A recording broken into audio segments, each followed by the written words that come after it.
Bonjour la team replay, je suis au frais parce que j'ai craqué, j'ai emprunté la clim mobile d'un ami. Voilà, je détruis la planète, mais sinon je pouvais littéralement pas streamer. Il faisait 34 degrés dans ma chambre. Là, je suis plutôt au frais et on a parlé de plutôt de belles choses dans la tech aujourd'hui. Voilà, vous voulez du bon son?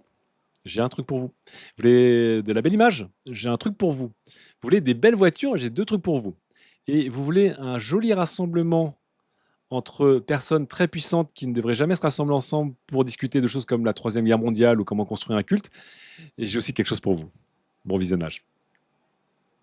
Maintenant qu'on a parlé d'horaire, de chaleur, de vandale, de chorale, de Game of Thrones, on peut parler de tech et nous allons ouvrir le dialogue. Ouvrir le dialogue avec un projet qui s'appelle Dialogue. Et c'est un projet qui veut ouvrir le dialogue. Et c'est un projet qui est apolitique et bipartisan, avec un site web très flou. Voilà, dialogue.org. Des leaders rejoignent Dialogue pour discuter de sujets de manière informelle. Ok, ok.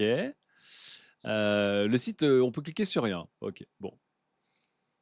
Qu'est-ce qu'on découvre de plus sur Dialogue? Dialogue est une communauté sur invitation exclusive, constituée de PDG, de fondateurs, d'intellectuels publics, de leaders politiques, d'investisseurs, d'artistes et plus, qui se réunissent chaque année, maintenant on le sait, eh bien pour des discussions un peu en privé, pour apprendre les uns des autres. Dialogue n'a pas d'agenda idéologique, n'est pas partisan, n'accepte pas des donations ou des investissements, vous allez voir. N'a pas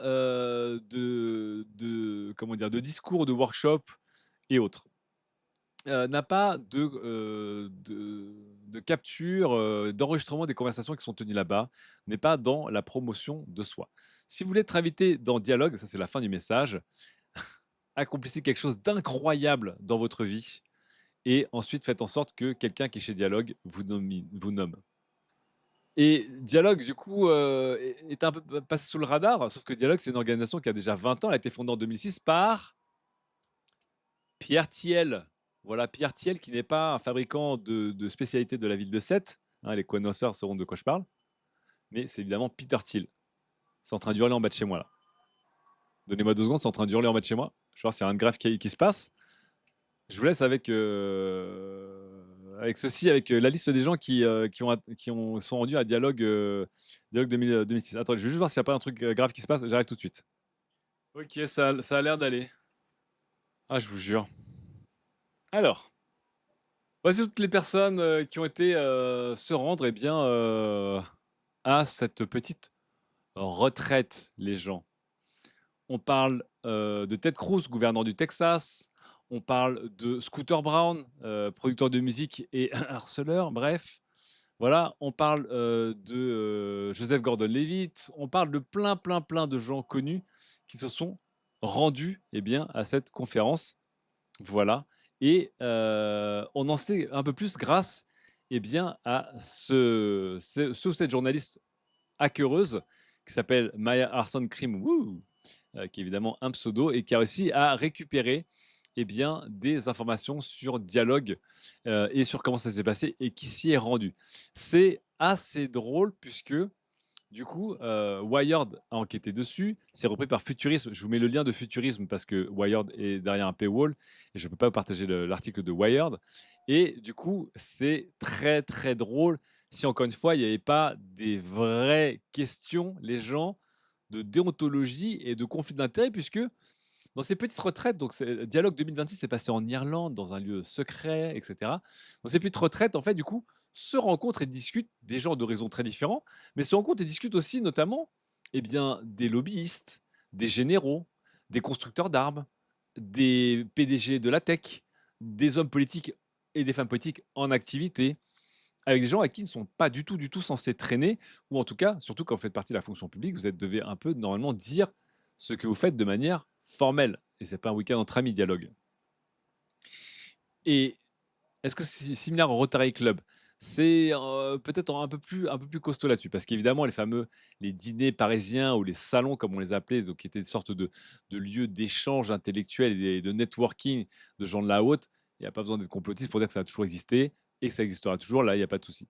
Là, ce qui est intéressant, c'est de voir l'ampleur, de cette organisation qui a été mise en place par Peter Thiel et je vous rappelle que Peter Thiel est vraiment un des hommes les plus puissants du monde et qui fait très, très froid dans le dos. Il fait partie de la PayPal Mafia, c'est un des premiers investisseurs évidemment de Facebook. C'est l'homme qui a, poussé en avant JD Vance. Bref, c'est quelqu'un aussi qui pense, à l'immortalité, à l'antéchrist, qui est aussi d'extrême droite, plein, plein, plein de choses comme ça, quoi. Cette année, du coup, il y avait il y avait des sujets qui étaient assez fous, qui étaient mis en avant, et bien, par, comment dire? Par cette conférence qui mêle beaucoup, beaucoup de gens qui ne sont pas censés se mêler les uns aux autres. Nous avons notamment, comment, naviguer à travers une potentielle 3e guerre mondiale. Voilà. Les nouvelles technologies sur le terrain de guerre. Voilà. Est-ce que l'argent achète vraiment, le bonheur? Toi aussi, crée un parti. Mais il y avait aussi, toi aussi, crée un culte. Crée un culte, qui était apparemment une discussion modérée par le fondateur de Pray.com, une plateforme de networking chrétienne. Voilà. Comment se passe votre vie sexuelle? Voilà. Extrêmement, beaucoup de sujets un peu, j'ai envie de dire, pas du tout problématiques vu les gens qui sont pris dedans. Évidemment, personne n'a pu sortir, aucune discussion de cette, de cette du dialogue 2026. On se rend compte que ça existe depuis maintenant très longtemps et que le secret est très, très bien gardé, même si encore une fois, Dialogue ne s'est jamais caché d'exister. Ils ont un site internet, ils ont une page Wikipédia. C'est juste que les gens qui sont invités ou qui sont recommandés, là-bas, bah, c'est un peu comme le camp, tu laisses ton téléphone portable derrière. Et évidemment, la règle, c'est ce qui se passe chez Dialogue, tu ne sais pas ce qui se passe, c'est ouverte encore une fois, ce n'est qu'une retraite de discussion entre gens inspirants. C'est un peu comme un podcast de gens inspirants, vous voyez ce que je veux dire? Voilà. Juste avec beaucoup d'enjeux, beaucoup de moyens et beaucoup de conflits d'intérêts possibles. La liste des gens est folle. Ouais, Mahmoudi, la liste des gens est folle et donc d'ailleurs, notamment donc, l'acteur, et entrepreneur, Joseph Gordon-Levitt, qui a eu son moment de gloire, au moment au cinéma. J'ai l'impression qu'on ne le voit plus nulle part, alors qu'à un moment, j'ai l'impression qu'on le voyait un peu partout. Et sa compagne, je ne sais plus comment s'appelle sa compagne, mais qui est au bord de OpenAI, ont dû publier un communiqué pour dire, «Ah mais en fait, nous on y a été, mais on savait pas qui c'était derrière, hein. Moi, mes valeurs sont claires». Il a pas dit ce que c'était ses valeurs à Joseph Gordon-Levitt. Il a juste dit: «Non, non, mais moi, mes valeurs sont claires, hein». Voilà, au sens, je suis pas du tout, pour Peter Thiel, mais encore une fois, vu qu'il organise des événements non partisans et apolitiques, j'ai envie de dire: «Je peux y aller» et je crois qu'apparemment, il est en train de prendre un petit bad buzz en ce moment, mais j'ai aussi l'impression qu'il a un peu disparu notre homme, quoi. Bref, je trouve ça quand même incroyable de se dire que vous avez, des membres du gouvernement américain, des membres de l'armée, des entrepreneurs, des personnalités américaines et évidemment étrangères. Tout ça, sans aucune forme de règle ou d'incomptabilité, j'ai envie de dire là-dessus. Bravo. Allez, bonne chance, à Peter Thiel encore une fois pour son projet Dialogue et j'espère qu'il va aider, eh bien, à ce que le monde aille mieux, sachant que lui-même pense que le monde va s'effondrer et qui fait partie, des preppers, les mieux préparés, évidemment, à l'effondrement du monde, et qui croit aussi à l'antéchrist. J'adore, j'adore. Maintenant, on va parler un peu de tech, mais de tech, plus normal, un peu plus normal. On enchaîne tout de suite les gens avec de la tech et j'ai envie de dire l'enchaînement. Victime du jour, eh bien, c'est CMF. Pour les gens qui ne connaissent pas CMF, CMF est une marque de smartphones et d'accessoires tech de type écouteurs, casque, qui est la version entrée de gamme de Nothing. Et CMF eh bien, vient d'annoncer ce dont on se doutait tous et toutes, c'est qu'il n'y aura pas de CMF Phone cette année, le CMF Phone 2 Pro notamment, pour cause, encore une fois, de mémoire qui augmente. Donc, je vous avais chroniqué déjà le fait que Nothing avait un peu préparé le terrain en expliquant qu'aujourd'hui, le prix de la mémoire vive, c'était déjà 50% du prix d'un téléphone Nothing. Euh, Apple qui a annoncé qu'ils allaient augmenter leur prix, le prix des Steam Deck, des PlayStation qui explose, tout qui augmente. Et donc là, encore une nouvelle victime, j'ai envie de dire là-dessus. Bon, un téléphone Android en moins, j'ai envie de dire pour nous consommateurs et consommatrices, ça ne change pas grand-chose. Mais évidemment, quand vous êtes un constructeur et que vous avez prévu de sortir un produit et qu'il ne sort pas, ça a évidemment toujours des grosses, grosses conséquences, notamment financières, marketing, de présence, etc., qu'il faut enchaîner pour une marque qui n'est pas très grande et qui est pas très ancienne non plus. Donc, écoutez, bonne chance, sachant que CMF, moi j'avais vu leur téléphone, c'était des téléphones assez ingénieux, avec un chouette design, bah, la team Nothing quoi globalement, et un rapport qualité-prix qui était vraiment bon. Et c'est toujours un peu bête de se dire qu'un acteur plutôt intéressant de l'écosystème Android entrée de gamme se retrouve un peu stoppé là-dessus. Maintenant les gens, on va parler de son et d'image. C'est mon moment Pépé Garcia. Avec la première news qui est vraiment, je suis là genre, what the... Attention Camoulox, Bose veut devenir le Red Bull de l'audio. Ok. Qu'est-ce que ça veut dire? Eh bien, ça veut dire que Bose, les gens qui font les enceintes qu'on voit dans les restaurants, qui font les casques à réduction de bruit active, Bose lance un label pour produire de la musique. Alors pourquoi? Eh bien, de l'aveu de Bose, alors, officiellement, Bose a envie de lancer un label qui va permettre de découvrir des artistes peu connus ou de redécouvrir des artistes injustement pas connus. Ok, d'accord. Ils ont un deal qui est plutôt simple, qui est en plus de produire des artistes, de les promouvoir, et en plus, ces artistes ne sont pas en exclusivité avec eux. Ils peuvent ensuite rejoindre un autre label s'ils le veulent. Donc on est là, genre, qu'est-ce qui se passe? C'est un peu trop beau. Mais évidemment, ce que Bose veut faire là-dessus, c'est aussi de devenir un producteur de musique pour pouvoir utiliser de la musique sans droit. Voilà. Et c'est un petit peu de la même manière que Red Bull. La branche média de Red Bull est devenue une sorte de monstre. Mais au début, c'était Red Bull qui disait en fait, on n'arrivera jamais à apparaître, c'est trop cher de faire des pubs. Autant essayer de faire des vidéos virales, les produire nous-mêmes. Et Red Bull est devenu aujourd'hui, effectivement, c'est une des rares marques qui n'est pas du tout un média, mais qui est devenu un média. Beaucoup ont tenté derrière. Et en fait, Bose, ils veulent devenir un média, c'est-à-dire un label de musique très cool pour eh bien, associer leur nom avec des artistes cool, être eux-mêmes des producteurs et une référence, etc. Et ensuite utiliser ce contenu pour leur propre contenu marketing, voire pour offrir des albums avec leur casque. Bon, euh, j'y crois bof. Je vois pas trop. Autant je comprends que Red Bull, ils aient compris l'époque avant tout le monde, ils se sont dit: «OK, les vidéos virales, les vidéos d'exploits et cetera, ça va cartonner et donc nous, notre campagne marketing, ce sera pas d'acheter des espaces de pub, une fortune à la télé, ça va être de tout mettre dans de la production pour, envoyer des gens faire des saltos dans le Mont Blanc et atterrir dans un avion, ou sauter depuis, la frontière de l'espace et apposer notre nom et mettre notre nom aussi sur des athlètes stylés, que ce soit du jeu vidéo ou du vélo ou de n'importe quel sport» et voilà et Red Bull, c'était malin. Mais j'ai envie de dire, la nature des productions Red Bull, elle fonctionne parce que c'est des vidéos un peu extrêmes. Si Red Bull avait voulu devenir notamment un label de musique, je pense pas qu'ils auraient réussi comme ça. Alors évidemment, Bose, c'est une marque d'audio. Donc ça me paraît naturel qu'une marque d'audio, quitte à devenir comment dire, un média, se lance dans la musique. Mais je sais pas pour vous, j'ai du mal à imaginer un artiste cool qui se dirait que c'est bien de rentrer dans l'écurie Bose. Enfin, je sais pas comment vous dire, même si encore une fois aujourd'hui les artistes ont de plus en plus leur propre marque, leur propre influenceur, leur propre label. Je sais pas, j'ai l'impression que ça fait un peu, solution marketing plus que solution artistique. Là où, je trouve que Red Bull avait beaucoup de créativité, dans ce qu'ils produisaient. C'était pas juste, bah, on va faire l'homme qui court le plus vite au monde, c'est qu'ils vraiment ils avaient une créativité dans leur prod. Là, bon, du mal à voir. Red Bull ou GoPro, j'ai l'impression qu'il y a une confusion. Non, non, c'est Red Bull. GoPro, GoPro a suivi l'école Red Bull, mais GoPro, ils produisent leurs propres vidéos, mais GoPro a vite arrêté. En fait, GoPro, c'est plutôt associé avec des athlètes ou avec Red Bull d'ailleurs. Ils n'ont pas une branche média comme Red Bull peut avoir une branche média. Red Bull, ils ont vraiment littéralement, ils ont une boîte de prod Red Bull avec des caméramans, des techies, des ingé-sons, tout. Red Bull, ils sont vraiment en interne, c'est une boîte de prod.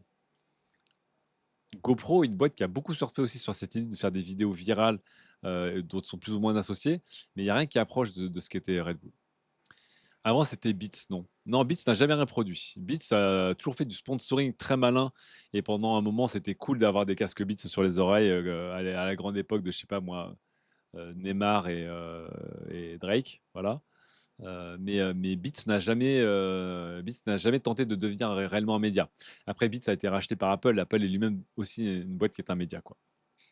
Maintenant, je voudrais qu'on parle de son, mais avec deux engins assez étonnants. Et alors là, c'est pour vous les puristes. On va commencer par le son, après on va faire de la vidéo. Mon premier point, attendez, j'ai pas ma lumière violet, je me rends compte. Ah, j'arrive. Ça y est, la couleur est bonne. Premier point, ici, le Atonemo NTS Radio Player. Alors, qu'est-ce que c'est que ça?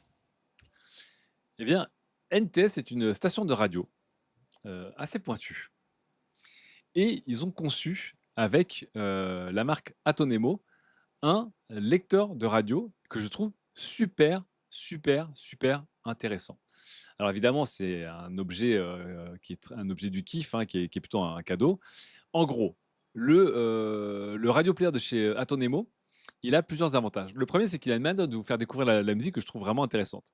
Vous avez à droite une petite molette de volume classique, à gauche un bouton rouge, un bouton blanc. Chaque bouton envoie sur une des deux stations qu'émet NTS, donc qu'émet pardon, ah oui, qu'émet NTS. Et, euh, et donc là où ça change, c'est que vous pouvez appuyer pour avoir une des deux stations de radio, très bien. Mais après, vous avez aussi une molette qui vous permet de lancer des playlists infinies qui ont été faites par des vrais artistes, qui ont fait une curation pour faire des vraies playlists. Et ce qui est aussi intéressant, c'est que ce petit engin envoie de la musique non compressée avec une très bonne qualité de son. C'est pas de la radio un peu, on va dire un petit peu à l'arrache. On envoie un signal le plus propre possible là-dessus. Et évidemment, ça se branche avec une prise jack dans n'importe quel ampli, n'importe quelle enceinte active. Je trouve ça très très chouette comme idée de se dire que vous pouvez accéder à la programmation d'une radio de plusieurs manières différentes. Donc, je veux dire, signal 1, signal 2 ou des playlists customisées sur lesquelles vous pouvez un peu changer comme vous voulez. Vraiment, je trouve l'idée très chouette. Dans un moment aussi, on essaie de redécouvrir la musique autrement que via des algos et des comment dire, des conseils, on va dire, hebdomadaires au quotidien des algos des plateformes. Bah, je trouve ça très chouette de dire qu'on peut redécouvrir un peu la musique comme ça. Alors évidemment, on parle là de comment dire? On parle, d'un engin qui coûte cher. On parle d'un engin qui vaut, comment dire? Qui vaut, 150 €. Donc c'est évidemment pas donné du tout. Donc ça, c'est sûr et certain. C'est un objet de luxe ou j'ai envie de dire un petit cadeau, mais j'aime beaucoup l'idée, là-dessus. Voilà un peu toutes les normes utilisées. Vous avez, évidemment les différentes plateformes aussi et voilà. Salut Bat-moi! Je vois qu'il y a un débat sur Dr. Dre. Je ne sais pas si Dr. Dre s'est attribué le mérite des autres ou pas. Je sais juste qu'il a été très malin dans le deal Beats et que le fabricant de câbles Monster a été un peu le dindon de la farce dans l'histoire. Voilà.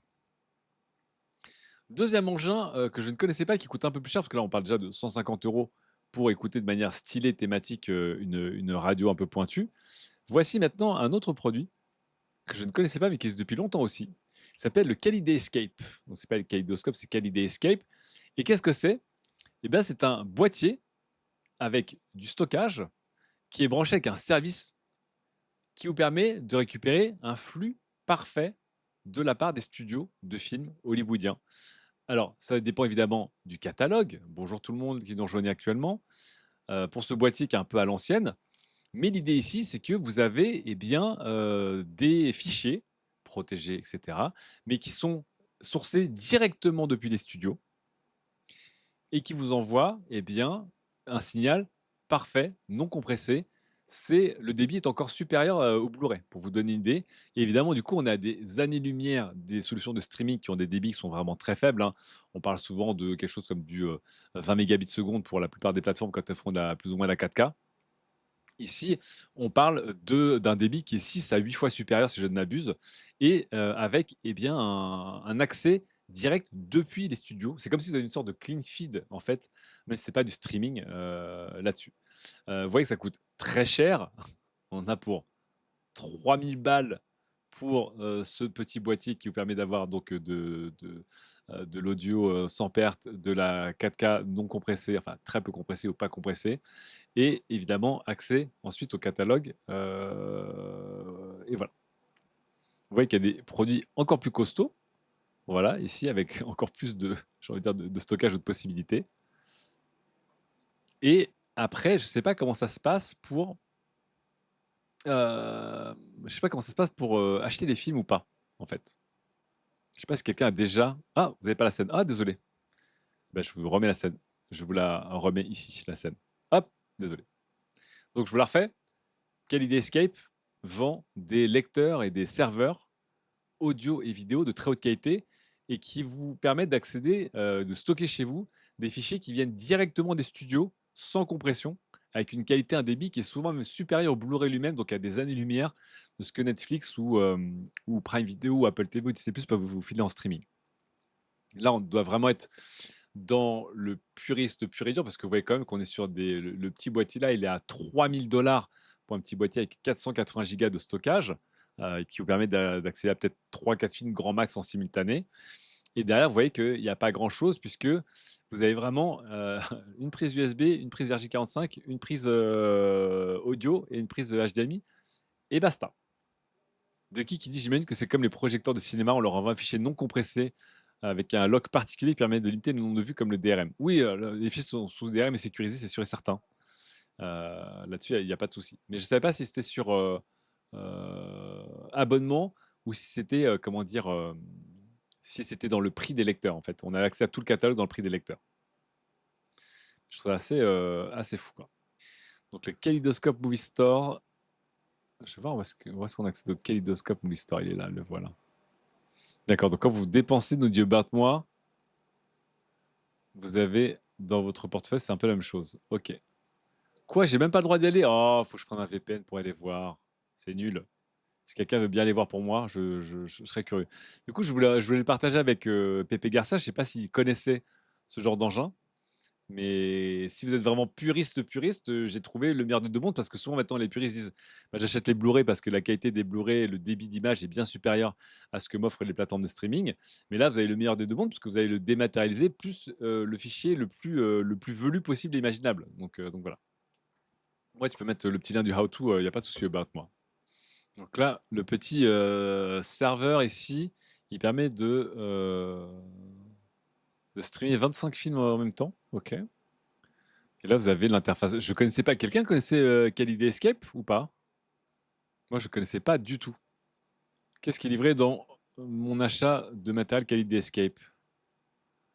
Bah, rien d'autre, hein. Alors, donc en fait, après, il faut encore acheter les films en plus du boîtier. Waouh! Est-ce que quelqu'un a un VPN pour accéder à la boutique Khalid Escape? Moi, j'aimerais bien voir combien ça coûte de prendre un film, par exemple. Même en piratant un fichier de 56 Go, c'est pas mieux, dit Bombo que la taxe. Je sais pas. Je pourrais pas te dire. Nagusia qui confirme que le DCP, c'est le format qu'on reçoit en cinéma avec une sécurité qui bloque le film pour une période décidée avec le distributeur. Ok. Oui, j'imagine de toute façon, si là vous avez accès, j'ai envie de dire, à des fichiers quasiment sources sur votre lecteur très haut de gamme, je pense qu'ils ont blindé le truc de DRM et de sécurité pour pas que vous puissiez redistribuer ça derrière parce que voilà. Mais si quelqu'un avec un VPN peut voir combien coûte en moyenne un film qu'on voudrait louer ou acheter et combien ça pèse, ça m'intéresserait. Parce que nous, on n'a pas droit d'aller voir la boutique parce qu'on est des pauvres en France. C'est nul. Il faut vraiment avoir les moyens quand même, hein. Après, parce que c'est quand même quelque chose qui est fait pour être acheté par des particuliers. Donc là, on est vraiment dans des gens qui ont mis déjà plusieurs de milliers, voire la barre des 10 000 à 15 000 € dans leur home cinéma facile et qui disent, bon, bah, quitte à avoir acheté genre un vidéoprojecteur en vrai 4K ou une télé monstrueuse et tout, bon, bah, autant vraiment aller au bout du truc et avoir une image absolument parfaite, quoi. Mais par exemple, je me demande si le catalogue, il est vraiment étendu. Par exemple, est-ce qu'il est riche ou est-ce que le catalogue est très très limité? Parce que dans ce cas-là, si notamment ils visent les fans de cinéma et de séries télé, si on se rend compte qu'en fait le catalogue lui-même, il s'en tient à des gros blockbusters et que c'est pas très pointu, bon, ça va enlever une grosse partie de l'intérêt. Alors, de qui nous dit c'est entre 30 et 50 $ canadiens. Donc attention, le dollar canadien, c'est à convertir en dollars US, hein, c'est évidemment plus faible que le dollar US. Selon ChatGPT, Batman qui a demandé, les films en HD sont de 10 à 20 $ US, les films en 4K HDR récents sont entre 25 et 35 $ jusqu'à 40 $ US. Et vous savez combien de temps, combien de fois on peut les regarder? Ce n'est pas que de la location, tu peux acheter ou louer. Moi, je veux bien savoir combien ça coûte à acheter, à louer, ou surtout quelles sont les limitations. Si on loue un film, est-ce que tu as droit à 48 heures comme un vidéoclub? Est-ce que c'est illimité tant que tu l'as pas regardé en entier? Je veux bien savoir. On mènera l'enquête. Je vous avoue que je suis pas assez client pour payer autant pour cet usage, mais Je trouve ça assez chouette à un moment où des gens se remettent à dire qu'ils veulent, écouter de la musique en lossless, voire en très haute qualité, et qu'il y a un truc un peu équivalent pour le film. Je crois pas qu'il y ait de service équivalent. On est d'accord qu'il n'existe pas de service, premium de type, je sais pas moi, Apple Plus, Élite, Disney Plus, Platine ou Netflix Cinéphile qui vous permet d'avoir, pour en payant plus, des fichiers beaucoup plus lourds et avec moins de compression. Je crois pas que ça existe en fait. Bon, on va laisser les riches audiophiles là-dessus. On va terminer ce petit sujet tech avec de la voiture, avec deux voitures. Ça fait longtemps qu'on n'avait pas parlé de voiture, les gens, non? Je baisse un peu le lien. Ça fait longtemps qu'on n'avait pas parlé de voiture. Je vais vous montrer deux voitures de sport. Voilà. La première qu'on connaît déjà, qui arrive bientôt. Et qui vient de battre un record ici. Vous allez voir la vidéo. C'est Xiaomi qui continue à faire parler d'eux. Je vais mettre un petit peu de volume. Et c'est la YU7 donc GT, donc comment dire, le SUV de Xiaomi qui va peut-être arriver l'année prochaine en France, qui a battu le record du monde du Nürburgring en conduite 100% autonome. Le parcours a été effectué en 10 minutes 29 secondes et quelques poussières. C'est évidemment très très très très loin, encore une fois, des records faits par des humains avec un véhicule équivalent, hein, qui sont plutôt, je crois que c'est 5 ou 6 minutes, c'est quelque chose comme ça. Il faudrait que quelqu'un me le précise. Et donc, ce qui est impressionnant, c'est évidemment de voir comment la voiture conduit de manière très clean. Globalement, vous la voyez, elle conduit de manière assez naturelle. Elle sait, elle connaît un peu les techniques de freinage, de points de corde, etc., qu'on a dans la compète. Mais évidemment, elle prend moins de risques qu'un pilote humain, ce qui fait qu'évidemment, le tour est beaucoup plus lent. Mais quand on voit que c'est un peu le début, encore une fois, de la conduite autonome, même si encore une fois, là, le but, c'est pas de la conduite autonome en situation réelle, c'est-à-dire avec de l'évitement d'obstacles, d'enfants ou de chiens qui traversent la rue, qu'on prend les panneaux de signalisation. Là, c'est plutôt l'idée de dire, bah, en fait, tu vas conduire de la manière la plus sportive, la plus rapide qui soit sur une piste dédiée. Je trouve ça toujours un petit peu impressionnant là-dessus. Donc, je crois 10 minutes 29, 483 centièmes. Est-ce que j'ai encore le bon chiffre ou pas? Ah, c'est la fin, on va voir. Ah, ouais, 430. Je trouve ça. Ah, 483, j'avais raison. Je trouve ça toujours fou. J'avoue que quand cette voiture va débarquer en France. Bon, après, c'est marrant parce que j'ai. Alors, je sais pas pourquoi. Hasard, la semaine dernière, je suis tombé sur une Xiaomi YU7 garée dans la rue, dans une rue à côté de chez moi. J'étais là, genre, cette voiture n'est pas encore disponible en France. Donc, il s'avère que je crois que c'est une personne qui l'a importée, notamment en Allemagne. Et on peut importer des Xiaomi, mais c'est un peu un parcours du combattant, ça coûte de l'argent, il y a plein de complications. Évidemment, n'importe quelle personne raisonnable dira, bah, j'attendais que ça arrive en France par les voies officielles. Je vous rappelle que la SU7 devrait arriver donc l'année prochaine et peut-être la YQ7 un peu plus tard. Elles sont très très très demandées ces voitures puisque elles jouissent d'une réputation folle, c'est-à-dire que c'est vraiment des euh, performances, design, finition, ergonomie du très très haut de gamme, évidemment pour un prix en Chine qui met 1000 à la concurrence. Je vous rappelle évidemment que les tarifs en Chine ne seront pas du tout les tarifs en Europe. Les tarifs en Europe seront pas loin d'être 2 fois supérieurs pour les frais d'importation, les taxes diverses, etc. Mais ça reste des voitures qui sont très, très, très, très attendues, très demandées en France. Et attendez-vous l'année prochaine à voir une avalanche de communication, de pub pour la SU7 et peut-être la YQ7. Après, j'avoue que de tout ce que j'en lis, je suis quand même impressionné de voir comment Xiaomi et son partenaire sont arrivés aussi, aussi fort. Maintenant, on va parler d'un constructeur, comment dire, historique, qui lui aussi a sorti sa nouvelle voiture de sport, enfin son prototype, ce qu'il va en faire, et je suis étonné parce que je trouve une BMW pas mal. La BMW M Concept New Classe E. Donc je vous rappelle, on avait parlé de la New Classe E, qui est la nouvelle génération de voitures électriques de chez BMW, qui sont arrivés avec apparemment un très bon succès commercial pour la version SUV, pour la version berline, donc vous savez, mais beaucoup de débats par rapport effectivement à la fameuse calandre BMW ici, qui est donc complètement horizontale sur la berline et complètement verticale sur le SUV. Personnellement, je trouve ça beaucoup plus beau que ce que BMW nous avait habitués pendant longtemps. Et donc là, ils annoncent ce que va être la future voiture un peu de sport BMW. Moi, comme je vous dis, depuis longtemps, BMW, je trouve que c'est un design qui est complètement tordu, un peu torturé, que je trouve très peu gracieux par rapport à ce que font on va dire les autres constructeurs allemands, comme Mercedes ou comme Audi. Donc personnellement, BMW, j'aime pas du tout. Mais là, j'avoue que ils ont fait une voiture là. Je vous la montre. La calandre avant, la calandre arrière, c'est Jojo, hein. Ça, c'est la calandre avant, donc avec ces 2 narines extra larges qui englobent ce qui était normalement, bah, la calandre d'aération et les phares. Donc j'avoue que c'est très classe et l'arrière est assez fou et ça faisait un petit bout de temps que j'avais pas trouvé une BMW vraiment très belle. Après, vous allez voir que de côté, je suis un peu déçu parce que de côté, on dirait un peu je dirais pas une Mitsubishi Evo, mais on dirait vraiment une berline un peu carrée des années 80, quoi. Ça, j'aime un peu moins, mais vous allez voir, hop, la voiture. Dites-moi ce que vous en pensez. Donc, ce qui va être un peu, eh bien, la piste des voitures de sport BMW à venir. Évidemment, vous voyez qu'elle est très agressive, mais je trouve qu'elle a un design de côté un petit peu étrange. Mais j'avoue que l'avant, là, et l'arrière, c'est con qu'on voit pas bien l'arrière, c'est top, mais le côté, il fait très basique, le côté, je sais pas. Donc, je vous emmène sur le site. Hop, ici, même ici, attends, je vais vous envoyer d'abord ici, voilà. Regardez, la calandra, elle est un peu folle. Vous savez que je suis un peu obsédé du cul des voitures. La calandra, elle est un peu folle. Alors, l'intérieur, ça fait un peu, je vais pas vous mentir, on dirait un peu un truc de gamer streamer, donc je trouve pas ça fou. Mais je trouve que l'avant, là, et l'arrière, c'est. Regardez les rétros, comme ils sont beaux, les rétros. Franchement, c'est classe, hein. On voit rien. Regardez là, si, regardez les deux feux arrière extra larges, c'est beau, non? Intérieur Asus ROG. Ouais, l'intérieur, vraiment, c'est pas ouf. Mais l'avant et l'arrière, j'avoue, j'aime beaucoup. Pour le reste, je trouve le design de la voiture un peu grossier, non? Et toujours BMW, ce côté vraiment, il y a des lignes, on dirait qu'elles ont rien à faire là, quoi. Il y a des lignes et des courbes. J'ai l'impression qu'elles sont pas du tout harmonieuses. Donc, il y a un côté que je trouve un peu chelou. Hâte de l'avoir en faisant des appels de phare collés à mon cul sur l'autoroute, dit Fulbert Full Contact. Alors, moi, quand je suis sur l'autoroute et que je suis à 135 plus et qu'un mec fait des appels de phare pour passer encore plus vite, je peux vous dire que je prends un temps, mais un temps pour me rabattre.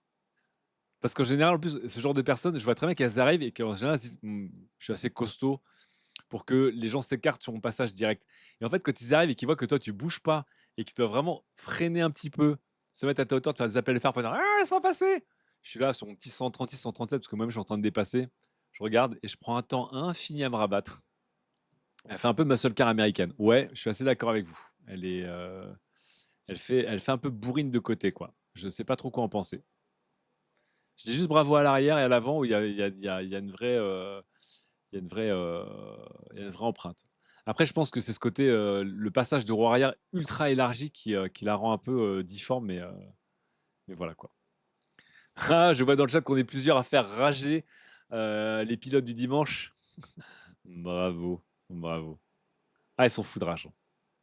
Ah, ils sont foudrage. Est-ce que le toit, il est vitré?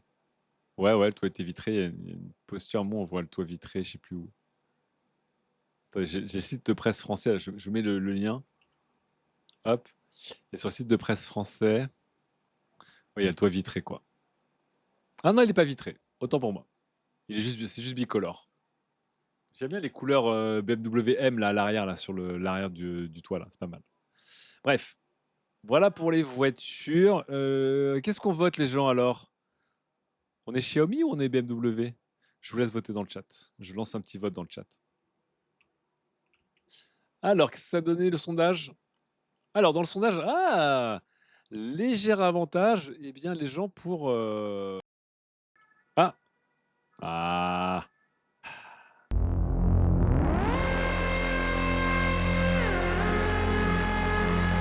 Désolé. Ça fait longtemps que j'ai pas joué à Ark Riders. Donc, je vous disais, ça fait 56% pour la Xiaomi, 44% pour la BMW. Et donc, vous avez une petite préférence pour la technologie par rapport, eh bien, au pédigré. Même si, peut-être que d'un point de vue technologique, la BMW Neue Classe Concept M apporte aussi son petit lot d'avancées. Je vous avoue que, juste quand je regarde l'intérieur, là, l'intérieur gamer, là, j'avoue il fait un peu mal aux yeux, il me fait un peu mal au cœur quand même. Là, vraiment, l'intérieur, vu comme ça, avec les lumières et tout, c'est effectivement, on dirait une carte graphique taïwanaise. C'est pas ouf.